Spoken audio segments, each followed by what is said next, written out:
Well, good morning. Oh, I love that response. You guys are so great at let the good morning back in return. That makes my heart happy. Thank you. It is good to be here with you again this morning. And we're going to be talking today again about the community of the cross. We're going to be looking at what that looks like for us to live that out. And we talked last week about how you guys are a church in transition right now. And so we're exploring a little bit. What does that look like? What is God calling you to in this season of transition? Not so much what is he calling you to do, but who is he calling you to be as a community of Christ in this season of transition? And so last week we talked about what it looks like to be his beautiful body in the church, in the world, to be one with Christ in such a way that we move gracefully through this world as one, so that the world can be captivated by who Christ is. This week, we're going to continue talking about this idea of community, and we're going to be talking about what it looks like to really be a community of love, even in the midst of a season of transition. So it is Holy Week. I love the palms that we get to enjoy today as a reminder of Christ's triumphant entry and all that this week means to us as believers. So I feel like it is appropriate that this week we talk about love, because this is the week that Jesus lived out the greatest expression of love that the world has ever known and ever will know.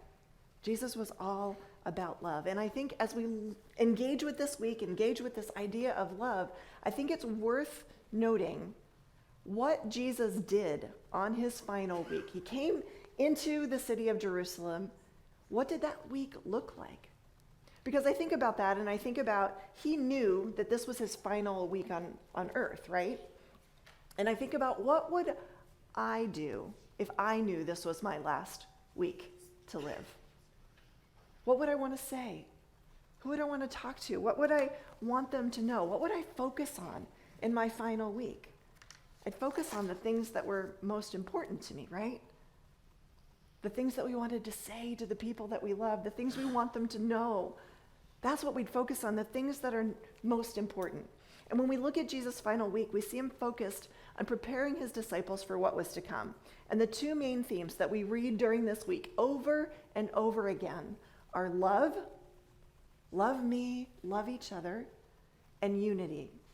Be united with me and be united to one another. Love and unity. These are the things that if you read through the Holy Week, what Jesus did and said and communicated over and over again were these two themes. These were the things that he's saying are most important: love and unity. One of the, I think, most beautiful pictures of Jesus living that out during Holy Week is a picture of when he washed the feet of his disciples. In John 13, the story is recorded, and I'm guessing that you've heard this story dozens of times before. And maybe you've heard it so often that you've almost begun to miss the impact of what was really unfolding in that upper room. And so this morning, I'd like us to absorb the message of that passage a little bit differently. There is a video that depicts, it's exactly from Scripture, but it depicts what that might have felt like in that upper room as Jesus washed the feet of his disciples. And so I'd like to take a look at that this morning together. So let's take a look at the video.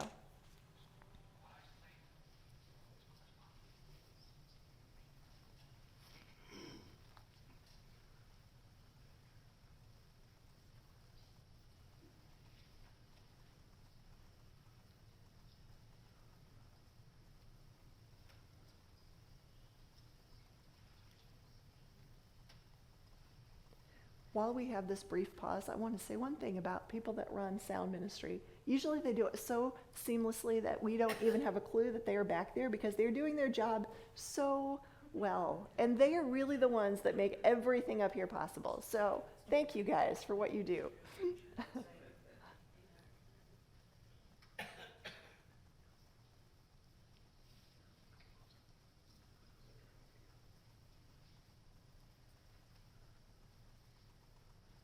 We're figuring out the sound piece, I think.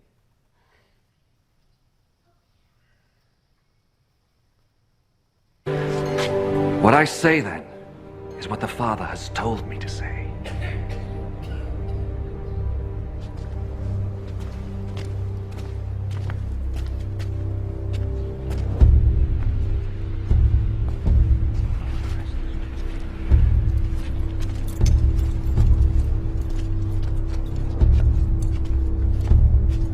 It was now the day before the Passover festival.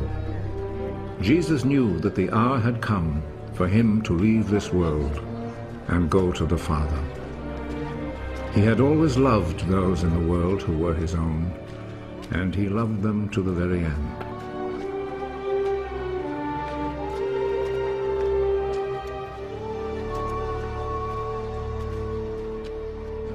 Jesus and his disciples were at supper. The devil had already put into the heart of Judas, the son of Simon Iscariot, the thought of betraying Jesus. Jesus knew that the Father had given him complete power. He knew that he had come from God and was going to God.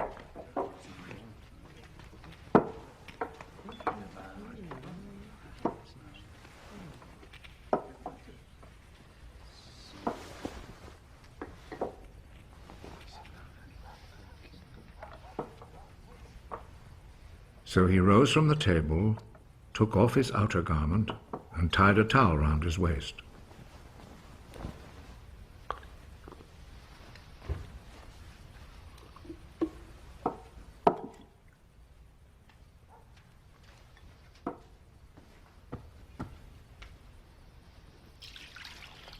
Then he poured some water into a wash basin and began to wash the disciples' feet and dry them with the towel around his waist.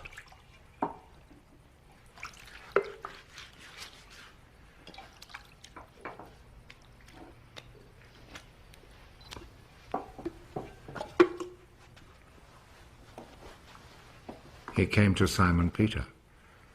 Are you going to wash my feet, Lord? You do not understand now what I am doing, but you will understand later. Never, at any time, will you wash my feet. If I do not wash your feet, you will no longer be my disciple. Lord, do not wash only my feet, then. Wash my hands and head, too.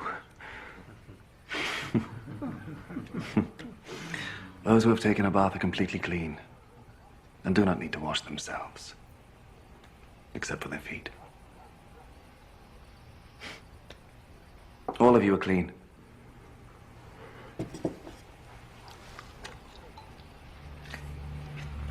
All except one. Jesus already knew who was going to betray him. That is why he said, "All of you except one are clean."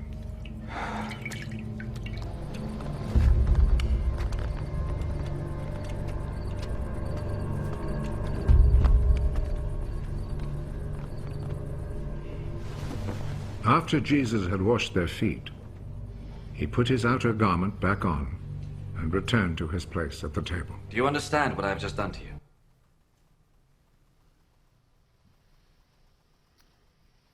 It was shocking what Jesus did there. You can see it on the expression on their faces, right? We forget how shocking that expression that Jesus did for the disciples was. It was unprecedented. It was humble, humiliating almost from the human perspective, displaying that kind of love. It was gentle. It was love.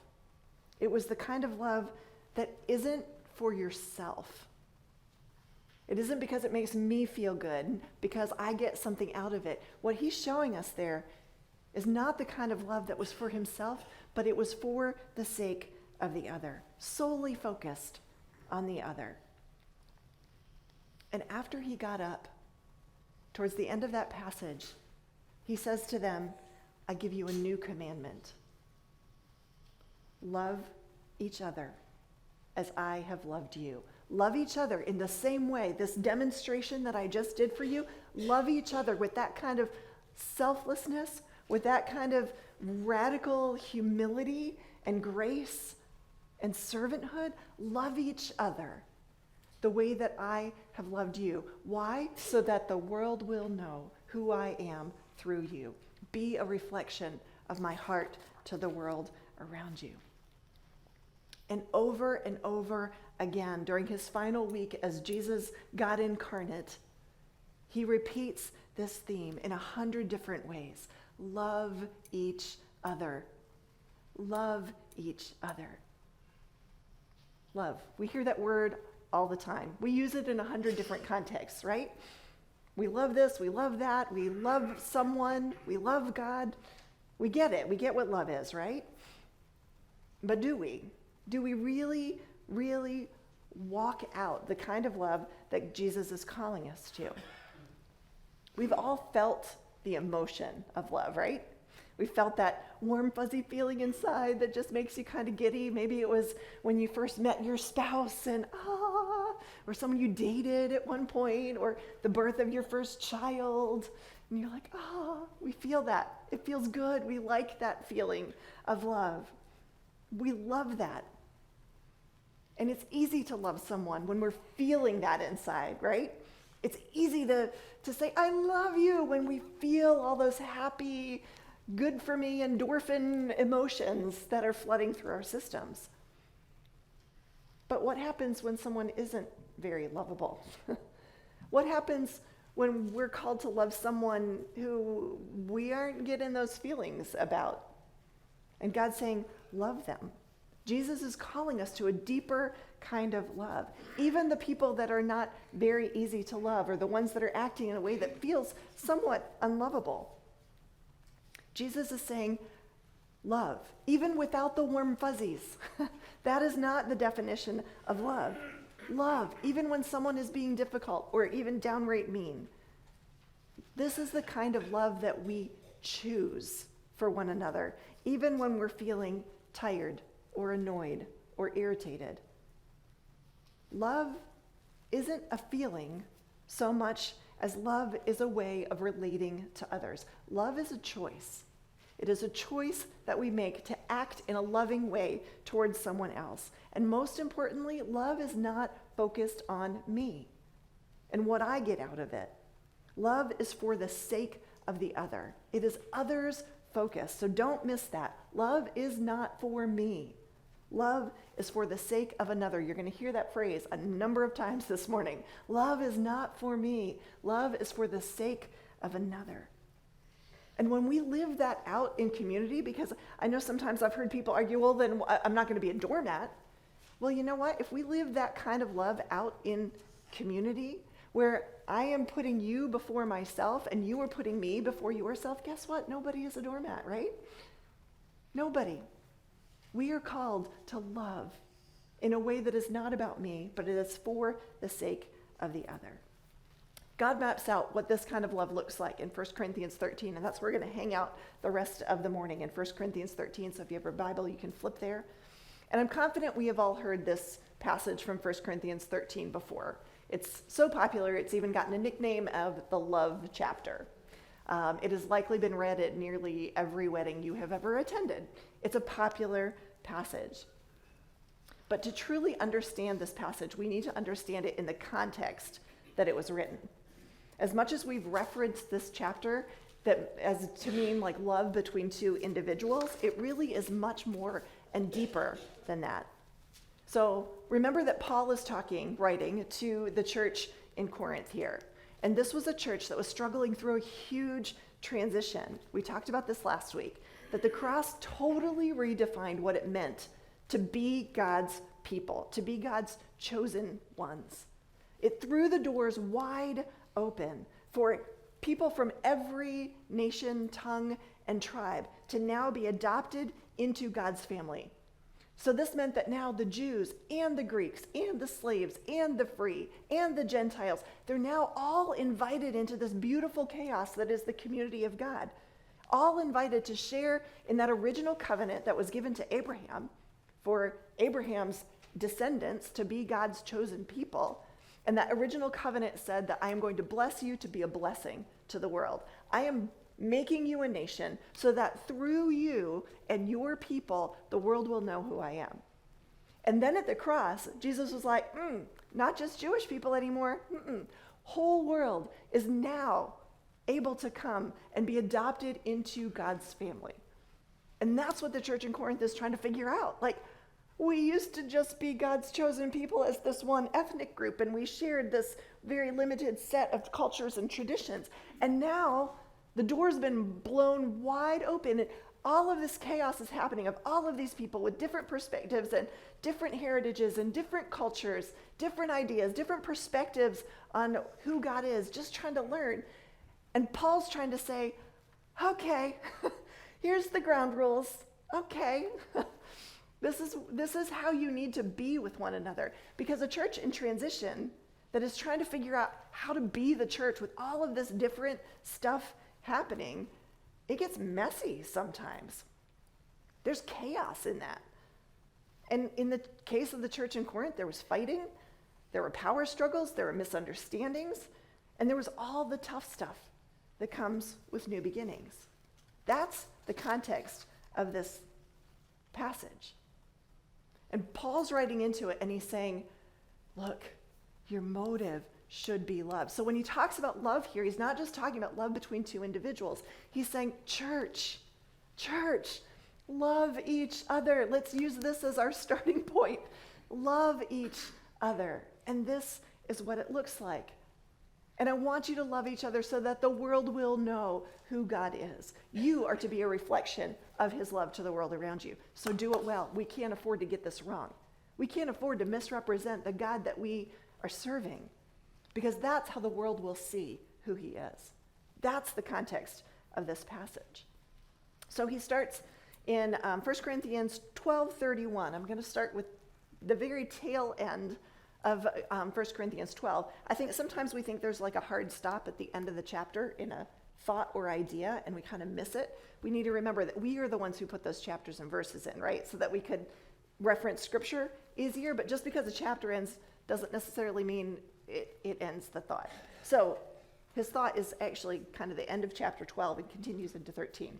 So he says in 12:31, first, however, let me tell you about something else that is better than any of them. So he had just been talking through chapter 12, about the body of Christ, about all the different parts, about how it's so amazing how we work together, about how we are called the body of Christ, that Christ so identifies with us that he calls us part of his very own body. You are part of my body, and all of you are different parts, and we function together. And when we do it well, we move beautifully and gracefully through this world, and it's amazing. That's good stuff in 1 Corinthians 12. And then Paul says, now let me tell you about something else that is even better. Well, what can be better? Well, he's about to tell us. If I could speak in any language, in heaven or on earth, but didn't love others, I would only be making meaningless noise like a loud gong or a clanging cymbal. If I had the gift of prophecy, and I knew all the mysteries of the future, and knew everything about everything, but didn't love others, what good would I be? And if I had the gift of faith, so that I could speak to the mountain and make it move, without love, I would be of no good to anybody. If I gave everything I have to the poor, and even sacrificed my body, I could boast about it. But if I didn't love others, I would be of no value whatsoever. That's a lot of amazing stuff in there. To have that kind of knowledge, to have the kind of faith that's just like, hey, mountain, off you go, and it just goes. Is that not the showstopper? To be willing to give everything that I own to the poor? Even sacrifice my own body? Is that not the most important thing? And Paul's saying, nope, it's not. Paul's saying those things do not matter if they are not done from a place of love. All these things that we do, they are inconsequential if the motive behind them isn't love.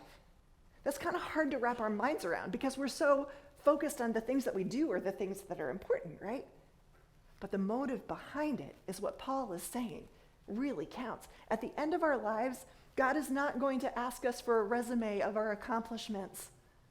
Instead, he's going to ask us to give account of how well we loved him and how well we loved others. Without love, I might be busy doing a lot of things. I might be making a lot of noise. I might be that clanging cymbal.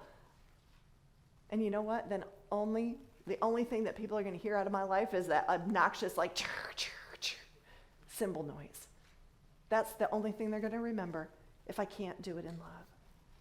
So Paul is saying, church, how you relate to one another, it matters. How you function matters. You can do all of the right things. You can do all of the great programs. You can do all of the fantastic Sunday school and VBS and all of those. You can do all of that stuff. But if you aren't doing it from a place of love, you may as well lock the doors and just head on home. Seriously. Let's just close it up, head on out, because it doesn't matter. What matters is the way we love one another and love the world around us. Not just because we should, not just because it's the right thing to do, but because we are identifying with Christ himself. God is love, and we are unified with him. Love and unity. If we are unified with God, we are going to be a reflection of who God is, and that is love. It's not a nice little request just because it makes everybody feel good and have some warm fuzzies. No, this is a command that he gives us because nothing else matters without love. And this is what Jesus was crystal clear about, especially during that final week that he lived here on this planet. Love each other as I have loved you. So we're going to walk through 1 Corinthians 13, verses 4 through 7, where Paul's like, this is what love is. This is what we're being called to.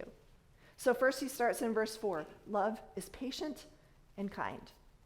So I looked up the official definition of patience, and it means this. There's two basic definitions. A state of remaining tranquil while waiting for an outcome. Remaining tranquil, that's the kicker part. Remaining tranquil while waiting for an outcome, or the state of being able to bear up under provocation. So, remaining tranquil while we're waiting, or the ability to endure provocation. So patience can only live then if something hard and uncomfortable is going on, right? And something unpleasant. If everything were hunky-dory, there would be no reason to be patient. We'd have no need for that. So by its very definition, being patient means that we are in a season of waiting that I think most of us are pretty deplorably bad at, or we are being provoked. And I think we, again, are very deplorably bad at responding well when we are provoked, generally speaking. So love means that even in those circumstances, we are going to endure. We are going to endure hard things, and we're going to practice patience, and we're going to find that place of tranquility and peace inside, even if the stuff around us is raging. This is what love is. Love goes into that internal place that should be Christ. If we're Christ followers, the internal place, the center of our lives. If you were here last week, remember our boxes? The very center, the basic box inside of all of it is Christ. We're going to go into that place and we're going to find peace there, because that's what patience is. But love is not only patient, but it's patient and kind. So that means sometimes we're going to endure displeasure and still respond in kindness. So even when we're displeased, we don't get a pass to say, like, well, I don't have to be kind right now because I'm displeased. No. Love is patient and kind. Sometimes we like to give ourselves an excuse on this. Well, I had a right to get snappy about that because he deserved it, because I'm tired, because I needed to prove my point. We point to other things as excuses for our bad behavior. I know I've liked to play this little game. It's called If You, Then I. And it goes something like this. It's not a healthy game, by the way. I'm not advocating this game. But it's called If You, Then I. And basically what that means is that in my head, I'm saying, well, if you do what you're supposed to do, then I can do what I'm supposed to do. So if you are kind to me, then I will be kind to you. If you do this, then I can do this. If you do the right thing, then I'll do the right thing. If you do the wrong thing, then it gives me a pass to do the wrong thing too. The if you, then I game is not very productive. I'm warning you. It's not something that has helped me in my health and wholeness and well-being and relational whatever with other people, unity with other people. Paul's saying, stop doing that. Love is patient and kind. He doesn't give us an excuse to say, if you, then I. He just says, love is patient and kind. Period. He also says, love is not jealous or boastful or proud or rude. That's the next part of the passage. It's not jealous or boastful or proud or rude. Now remember, we said that love isn't for me. Love is for the sake of another. And all of these traits, jealousy, bragging, pride, rudeness, they are all totally contrary to love because all of them put me first. Jealousy, let's look at that. I'm jealous because you have things that I want. Maybe it's stuff that you have that I want, but more likely it's something deeper than that. I want your position because it feels like you are more respected than me. I want that. I want your relationship circle because it feels like you're more valued, or maybe you have more fun. I want your friends. I want to be in that group of social circle. I want your charisma because you seem to be a little more influential than I. I want to be in the circles where decisions are made and it feels like you get more of that than I do. And goodness, the things the human heart is willing to do to get what it wants, it's ugly. Jealousy is not a small thing. Remember, it was jealousy that caused Cain to kill Abel? Remember, it was jealousy that caused Joseph's brothers to sell him into slavery? Wars have started over jealousy. Families have been destroyed over jealousy, and love has no part of it. Love stops obsessing over me and the things that I want, and it actually finds joy in watching you succeed. That's great you have that stuff. That's great you have that position. I like to see you thriving. That's what love says. Bragging, boasting. He talks about that. Love is not jealous or boastful. It's not bragging. Bragging is the kissing cousin of jealousy, right? It's just the inverse. Because I want to prove myself better than you. So instead of me being jealous of you, I want you to be jealous of me. That's what bragging is all about.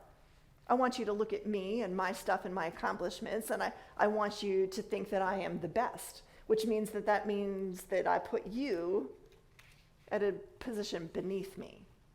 When I brag, it's because I want to come out on top. I want to have the upper hand. I want you to feel incompetent or less than or inept compared to me. I want you to believe that I'm more important than you. That's what bragging accomplishes. Gosh, it's ugly when we name it, isn't it?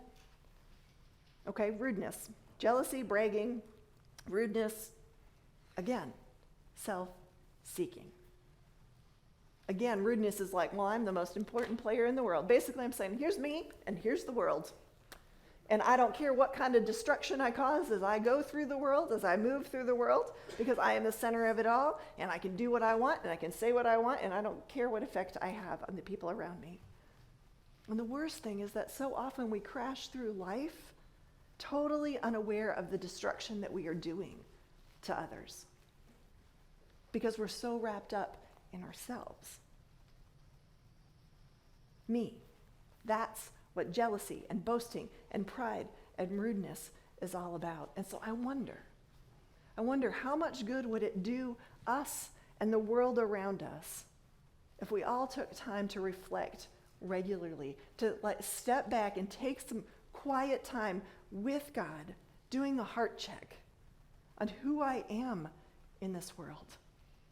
How am I relating to others? What is the motive of my heart?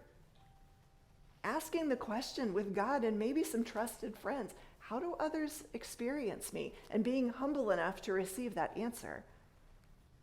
How do others experience me? Do they experience me as someone who's loving? Or do they experience me as someone who's a little arrogant or boastful or jealous or rude? Do I come off as I'm trying to be better than other people? Spend that time with God. Do the heart check. Because often, one of the favorite tricks of the enemy is to blind us to that. We have to be intentional about looking at what is inside of our heart. There is so much good that comes from that kind of reflection time, being brutally honest with ourselves in front of God. Friends, as a church, this is our call, to live in a way that is not about me, but that is for the sake of others. And we cannot live that way. We cannot be a beautiful reflection of Christ if we are jealous and bragging and proud and rude. Love does not demand its own way. The passage continues. Second verse, same as the first, right? Again, love doesn't demand that I am the center of the universe. I feel like some of these points that Paul's making are a little bit redundant, because I think Paul's saying, you need to get this. You need to get this. I know how many angles the human heart comes at self-centeredness from. So I'm going to lay it all out for you. It is not any of these things. Love does not demand its own way. Why? Because love is not about you. It is about the other person. In his whole life, Jesus living here on earth, he could have come and just demanded that we get in line and we do what we're supposed to do. He has that right. He could have come and done that. But what did he do? He was gentle. He didn't come and just demand, even though he had the right. He could have just demanded, this is what I need you guys to do. Get in line, follow the order, march. But he didn't. He took people by the hand and he led them with grace and humility. And he cared for them. And he treated them as valuable, not just like little pawns in his game. He treated us as valuable. Not demanding, not pitching a fit when things didn't go his way, or blasting people who didn't respond the way that he wanted them to. So if Jesus himself was not demanding in getting his own way, how much more should we be humble about not demanding our own way with other people? Love does not demand its own way. Love is not irritable, and it keeps no record of when it has been wronged. It's not irritable. Why am I ever irritable? Because something displeased me. Again, me. We're all about me. That's when I'm irritable. If something has displeased me and my emotions come spewing out all over whoever has the unfortunate fate of crossing my path at the wrong time, because I'm grouchy. I'm displeased, and the world's going to know it. Guess what? Love is not about me. You're going to be tired of hearing that by the end. Love is for the sake of the other. If there's anything you walk away with today, I want you to have that in your head. Love is not about me. Love is for the sake of the other. And love says, when I'm feeling irritable, remember, you are not the most important person in this equation. There will be things in life that displease us. And some of those things will be petty and unimportant. But some of those things will be hard.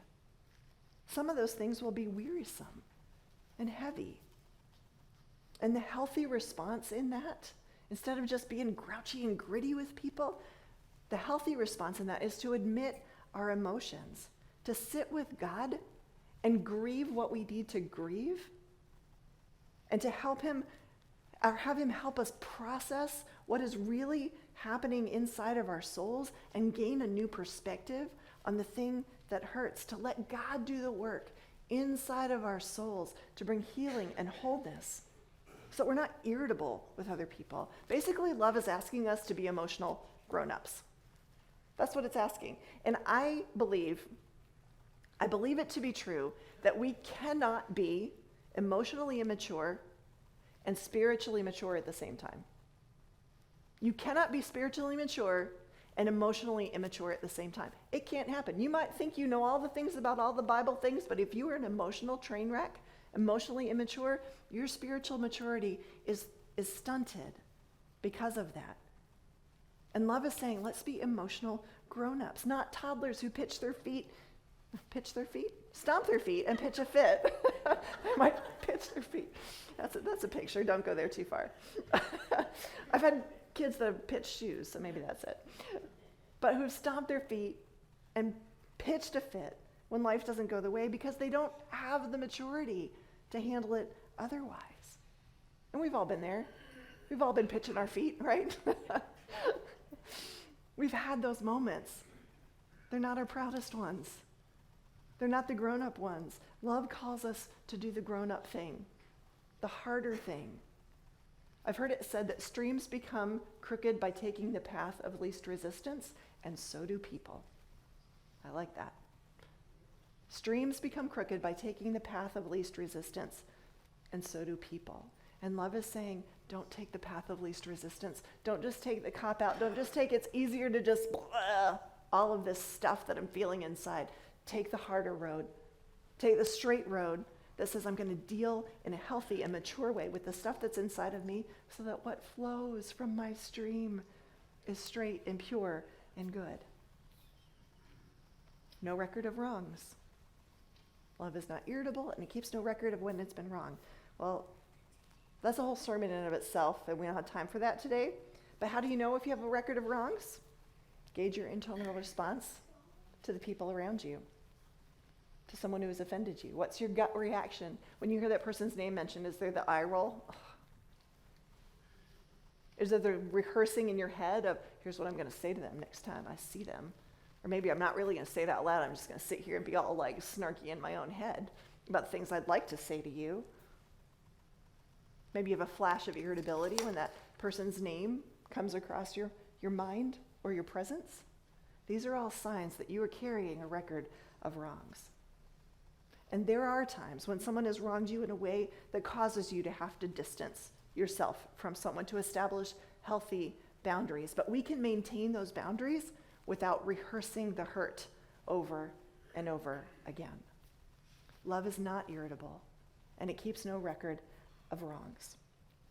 It is never glad about injustice, but rejoices when the truth wins out. Next part of the passage. It is never glad about injustice, but rejoices when the truth wins out. So we are not glad about injustice, right? We're never glad about that. Of course we're not. Maybe. Till we really start looking a little deeper inside. Think about someone who has offended you in some way. Maybe it's someone you know well. Maybe it's a family member or a friend, or maybe it's someone you've never even met personally. Maybe it's a political figure or a celebrity of some sort that in some way has caused offense inside of you. You don't like that person. And what if you hear that that person has failed in some way? Do you get a little bit of pleasure at hearing about their wrongdoing? Hearing that they messed up? Hoping that they'd do something stupid so they'd be removed from office? Or that they'd do something stupid so that you can kind of validate your own idea about that person as a failure or a screw up? Ouch. It's quiet in here because I know we all are like, oh, yeah. We would never say that we rejoice in injustice. We're glad about injustice, but sometimes that ugly stuff inside of our hearts rears its head. And the truth of it is that sometimes that is us. And when that is us, we are missing it by a mile. When we take any kind of pleasure in the failure, moral failure of another, that is not what love is. Love rejoices at the truth. It rejoices when we see someone moving towards God.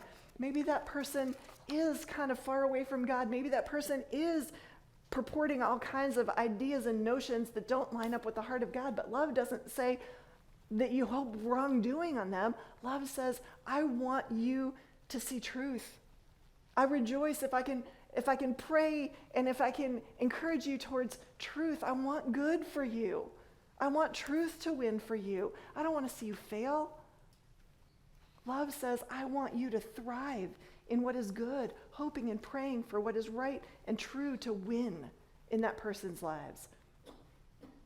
It's being able to say honestly from the core of who you are that I want to see good for you.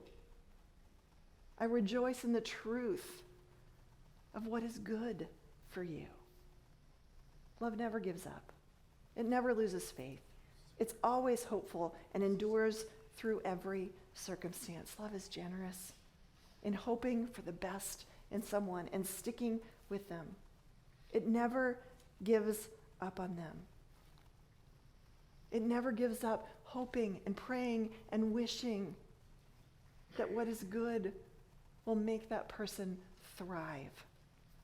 Love is a picture of our God.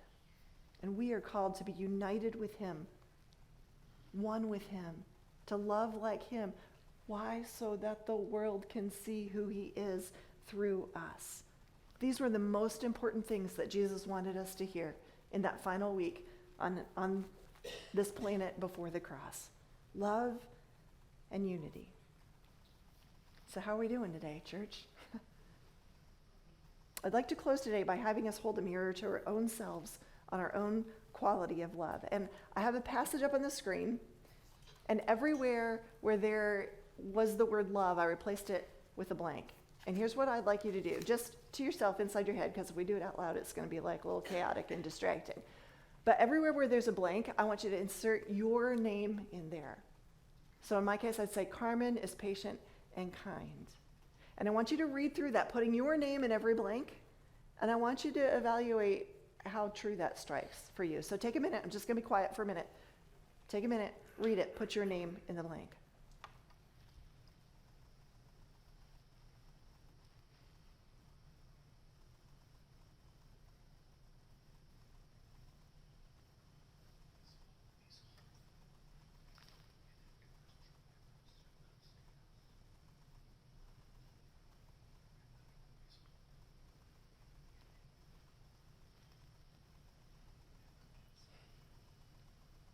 How does that feel for you?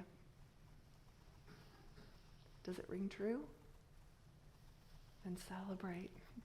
Celebrate your journey and keep pushing in. Does it feel convicting? Like maybe you got a little work to do? Then push in. Commit to the journey and celebrate the grace that is in it. Love is not about me. It is for the sake of the other. And church, love is not about us. It is for the sake of the world. Let's pray together. God, we are so thankful that you are a God who is patient and kind, that you are not self-centered or self-seeking, that you are not demanding. The grace that you, a God of all power, a God of all majesty, has for us is astounding. Thank you for being so patient with us, for not keeping record of our wrongs, but having the cross that has wiped every wrong away. Thank you for rejoicing in the heavenly realms when you see truth winning in our lives. And mostly, God, thank you for never giving up, for always enduring with us through every circumstance. God, we want to learn to love you the way that you love us. Teach our hearts, God, to love you and love others with all that we are. Amen.